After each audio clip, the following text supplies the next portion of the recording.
আজকে চান টান করে শ্যাম্পু করে পুজো করে বসে আছি, আর এখানে আমি নখ দেখাচ্ছি আর ঢং করছি। তো নখটা আমার এতই ভালো লেগেছে, বারবার আমি নখ দেখাই আর রং ঢং করি এইসবই। তো আজকে উঠেছিলাম প্রায় 10টার সময়, মা ডেকে গেছে, দিয়ে আমি আবার ঘুমিয়ে পড়েছি। 10:30টার সময় উঠেছি, মানে কারেন্ট নেই তাও আমার ঘুম তো হওয়া চাই।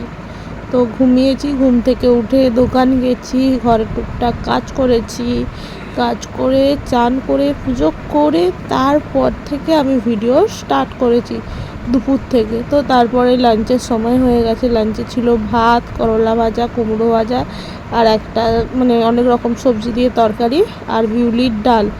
এখানে আমার মা মাখছিল আলু হাতে, এই যে মাকে দেখাচ্ছিলাম, ওই জন্য মা হাসছে। আর বাবা চলে এসছে কাজ থেকে, খেয়ে দিয়ে আবার চলে যাবে কাজে। আর এটা হচ্ছে রাত্রিবেলা যখন ঝড় উঠছিল আর কারেন্ট চলে গেছিলো।